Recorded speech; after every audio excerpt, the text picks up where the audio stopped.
Hello everybody, this is Fernando for the latest Cryptids and Monsters video. Alright, one last one here for this series, and then I'll give it a brief rest. I'll do another one of these Cryptids of the Week here soon, so be on the lookout for that. This one has been suggested for the longest time now. I think since as far back as I can remember. The only reason I haven't really talked about it is, again, it seems like it's really closely related to some of the other all-stars that are just, I guess, boring to me. But in this case, this particular cryptid, after looking at some of the information, I was surprised by how different it seemed, or at least my conception of it seemed. And I'm talking about the monster. I guess I'll refer to it now as truly as a monster because that's what most people describe it as, known as the Wendigo, which you'll see a picture of here. The Wendigo is definitely a very famous monster, well known throughout North America, well known throughout Canada, almost on the realms of, let's say, your average Bigfoot. That's what I was thinking beforehand, that it was essentially just another Bigfoot, but this time way up north. But after reading the information about what a Wendigo is and what it entails, its characteristics, its actions, how to kill it, even how it looks, I was surprised at what a different perception it was, like how wrong I was, in other words, for it. So thank you again for your continued suggestion on this particular monster. This is again a treat for all you fans out there. So the Wendigo, what is it? I mean, it's been described a whole gamut of things. Even to this day, I mean, the picture that you see, it's still something that cannot be traced to 100% being accurate. And the reason for this is because it's almost as much as a shapeshifter as it is in its human or its physical form as it is in its own descriptions. I mean, people think that it's a spirit, other people think that it's a monster. Other people think that it's people themselves that become the monster in turn. To this day, there is no 100% definitive account of exactly what a Wendigo is. I guess the most common perception seems to be that it is a spirit, a violent spirit. In other words, this is not a good person. This is not a good thing to come across, found in the northern parts of America, particularly if you go to Canada. And it comes from the notion of there's a group of people there in Canada. It's basically their version of Native Americans, and they're called the Algonquian peoples, and they have been around obviously for a long time, and almost as long as they've been around, there have been tales about this Wendigo passed down throughout those cultures, and that's where we get the stories from the Wendigo, from these people.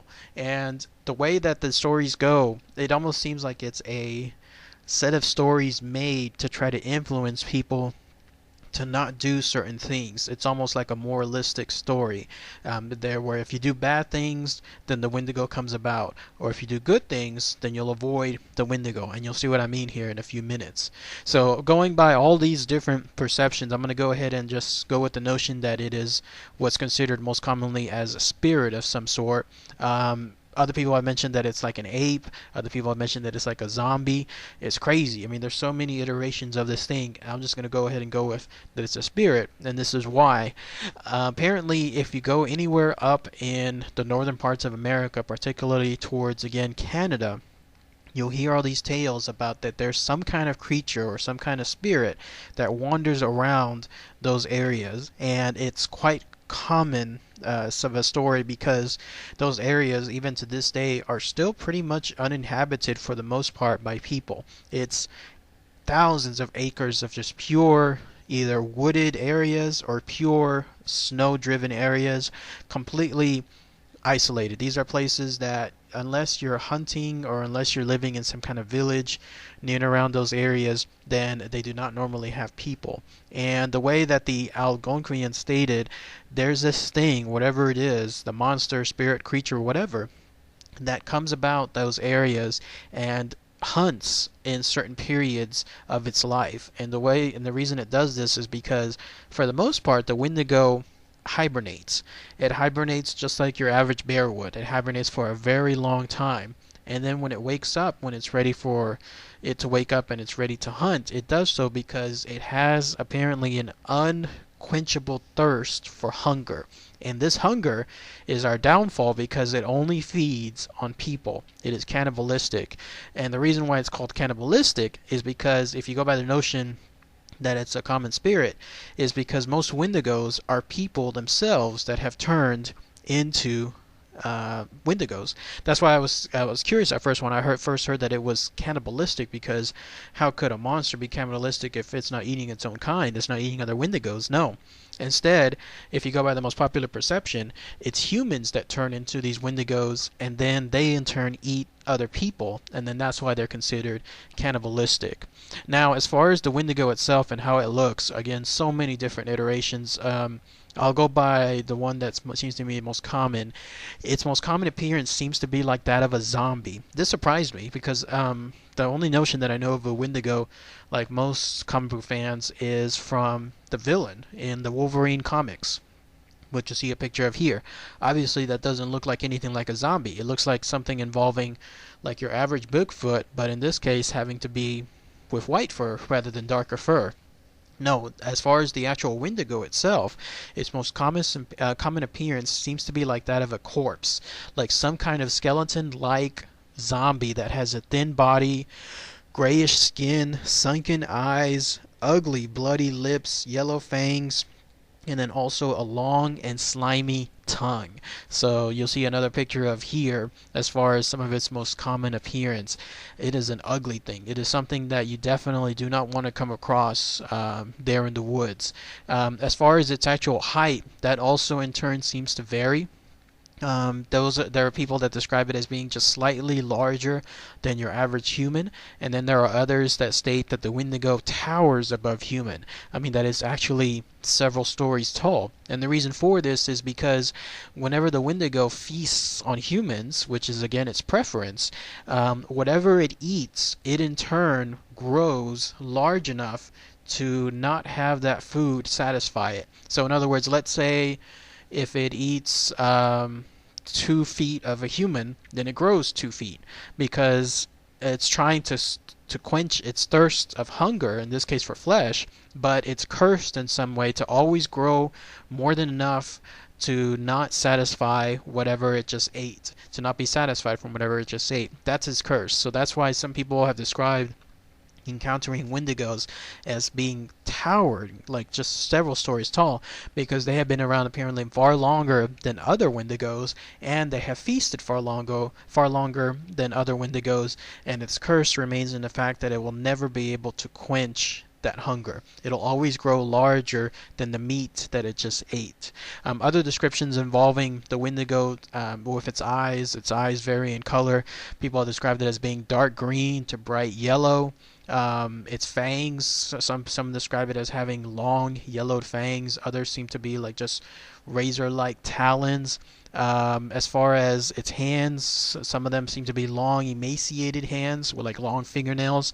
Others describe them as having paw-like hands, like let's say that of a bear or anything else involving a larger monster of some sort.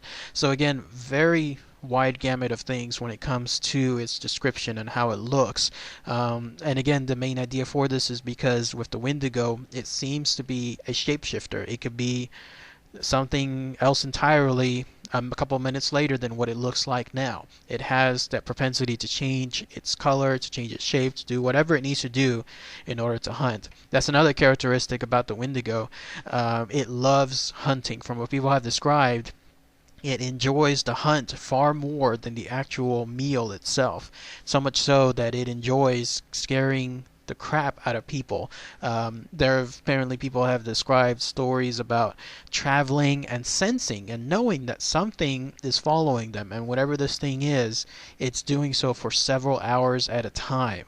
I mean, this is a thing that at any point could easily just overpower that human or overpower its prey, but it doesn't do so because it prefers to victimize its prey and then slowly but surely move in for the kill. And then when it's ready to strike, after several hours of terrorizing whoever this person was, it'll apparently let out a growl or a shriek of some sort, something that'll definitely make the person know that its presence is around, and then that's it. It's done. I mean, it'll either leap at the person, it'll strike, and it's up to the person to try to save themselves.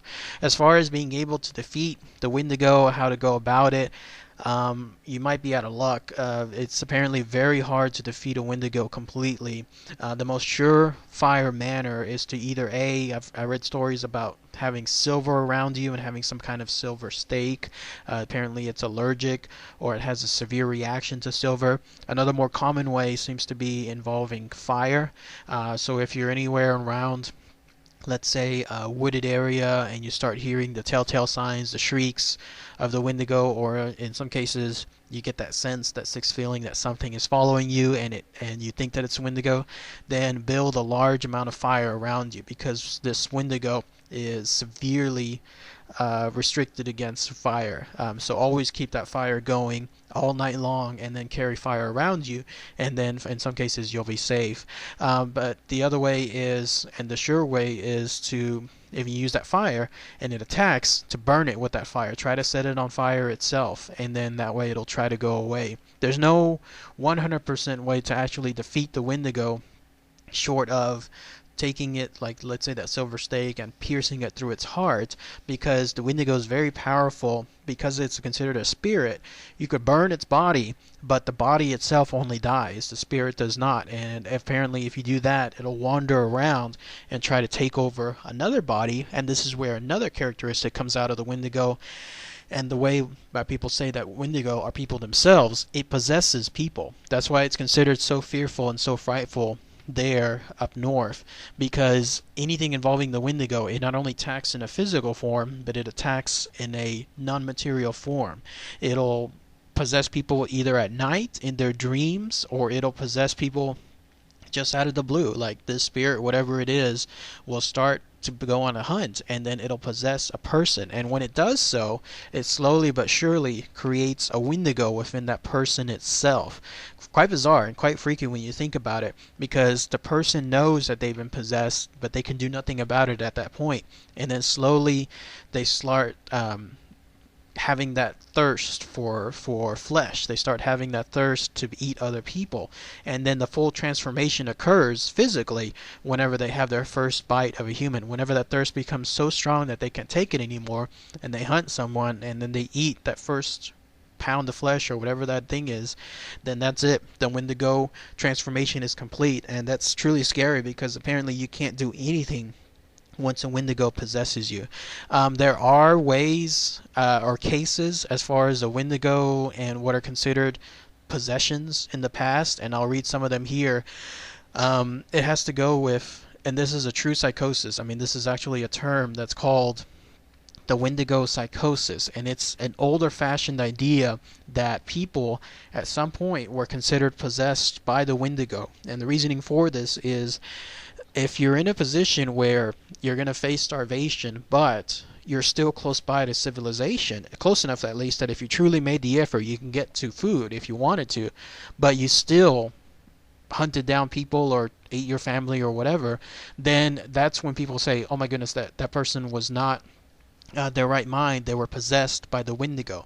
That seems to be the cases that I read, and how people claim to state that why else would this person eat their own family if they were close by to real food overall. And these are some of the cases. There was a guy by the name of Swift Runner. You have to go back to 1878 for this. He was a Native American. That was his name, Swift Runner. He was caught in a very bad winter, him and his family, back in 1878, and they were close to starving. But 25 miles away, they still had some food nearby at a place called Hudson's Bay Company Post. Apparently it was a place set up for emergency food supplies in case families were involved in such a winter like this. But this guy, Swift Runner, instead of taking the task for himself to travel those 25 miles, get food, and then travel back to his family, he instead decided to butcher his family, ate his wife, and then ate all of his 5 remaining kids. He did this after his eldest son first died in that winter. So here's a guy that, again, presumably it's not too far off. I mean, he could have traveled 25 miles over a couple days and then gone back to save his family, but no, instead he resorted to pure cannibalism, ate them all, consumed them, everything. And then when he was caught, he was eventually executed after he confessed on what happened. And the people there in that area in Alberta stated that this is a clear case of a Wendigo psychosis. He was possessed by a Wendigo. He was going through the motions of a Wendigo, and then finally, that final part snapped when he was truly converted after he ate. I guess that first pound of whatever of flesh, then that was it. There was another guy by the name of Jack Fiddler. He was someone known as a chief or a shaman who convicted a lot of people involving Wendigo psychosis. He was the one that euthanized these people. People would come to him and say, Chief, I think that I have a Wendigo possessing me. He would wait for the telltale signs, and then finally when that occurred, he killed them, like he euthanized them. Obviously, by this point, in a more formal society, somebody executing others is considered murder. And so this guy, Jack Fiddler, was eventually arrested for what he was doing, even if he was truly believing that it was for the right thing and he truly believed in Wendigo psychosis. The Canadian authorities who arrested him obviously did not, and so they convicted him for murder, but he committed suicide before anything happened to him. So those are just some examples of people and how Wendigo psychosis affected their lives and what they did as far as that. And then as far as the Wendigo itself and like the culture, like how it came to be. At the very beginning, I talked about how it seems to be more along the lines of moralistic tales, and what I mean is this: there are tales of the Wendigo coming about or turning into a Wendigo, all based on human characteristics. Usually, those are the stuff involving embodiments of like gluttony, greed, just anything involving having too much of something and doing it in a greedy manner, because the idea is, and this is how those Native Americans told the tales, if you as a person were so greedy and you were so gluttonous in your actions, then as a curse to you, you would turn into a Wendigo on your own, because the idea is you're never going to be satisfied with having too much of something. You're always going to be either hunting too much money or hunting too much something, whatever it is that you are. And so as a punishment, then this spirit will find you and then turn you into the Wendigo that you are, in this case as a physical form. So it was used as a moralistic tale to try to encourage people to be more compassionate, to be more better towards their common man, to ensure that they don't turn into this Wendigo. Other tales as far as the Wendigo and the spirit are more on the lines of, nope, it's actually something evil, something that has been around for the longest of time, and it just happens to be up north, and when it finds these people, whatever it is, whatever it's doing, it hunts them on its own. In other words, it's its own monster. It's not people that turn into monsters, it's just its own thing, and then it in turn infects other people. So crazy stuff. All these things, anything else involving the Wendigo, there's still so many other iterations to talk about, let alone all the movies, all of the other comics, everything else, even toys that have been made of the Wendigo. It still remains a very popular legend. To this day, though, somewhere around the 20th century, as the folks I was talking about, those Native Americans, as they essentially the Alconian people, as they became more, I guess, entrenched into Western civilization, and as they adopted more of the more common scientific approach of their of the newer American people and those in Canada, the tales of the Wendigo have slowly died down. But to this day, there are still people there that truly believe that the Wendigo is real, that anyone involving cannibalism is a Wendigo, or anyone involving hunting others just for the fun of it, even common criminals, that those are truly Wendigos in disguise. It's crazy. I mean, it's still something that some people believe in, others just write off on there. If anyone has anything else that they can describe as far as the Wendigo, it'd be fascinating to hear. I was surprised again by my earlier perception of the Wendigo, again just being just like a big ape of some sort, but no, the idea that it's a zombie, or it could be a zombie, or it could be a spirit, an evil spirit that manifests in people and turns people into itself, and vice versa, that is a whole different tale. By the way, I'll show you one last thing. Apparently, if you're on the hunt, and this is supposedly ill-advised, but if you truly want to hunt for a Wendigo, there are some people that do this because they either want to encounter the Wendigo or they want to hunt it and kill it. there is something called the Cave of the Wendigo, and I'll include a picture of it here. It's a place up north that it involves like the Wendigo, like the most commonly well-known location of the Wendigo itself. And the reason for it is, you'll see here, there are drawings of what people consider the Wendigo. It's Native American art. It's stuff that's painted on a cave from who knows how many hundreds of years back. But somewhere there, that's supposed to be the realm of the Wendigo itself. So crazy, crazy stuff. If you truly want to take something like that, it's at a lake nearby. Oh, this is a good name. It's Mamegues. That's where the lake is called. It's somewhere in Ontario. If you want to do something like that as far as an expedition to try to hunt this Wendigo, whatever this spirit is, that's apparently the place to go to. I wouldn't really advise it. I'm not really sure I believe in the Wendigo, but at the same time, why risk it? But if you truly wanted to, you could have something like that there. The Wendigo, again, only comes out, if you wanted to time it, only comes out in certain parts of the year. It hibernates for the longest time, and then finally when it's ready for the hunt, then it'll eat and it'll hunt and it'll do so much eating that eventually it'll trigger the hibernation within itself and it'll go back to its cave. So if you can find that time for that, so that you can essentially go around its realm and do so in a safe manner, that would be the best time. If you can find out some way when it's hibernating, then you're in a good position. So, alright everybody, if anyone else again has any more info on the Wendigo itself, it'll be fascinating to hear, but otherwise, good suggestion. So, alright everybody, take care.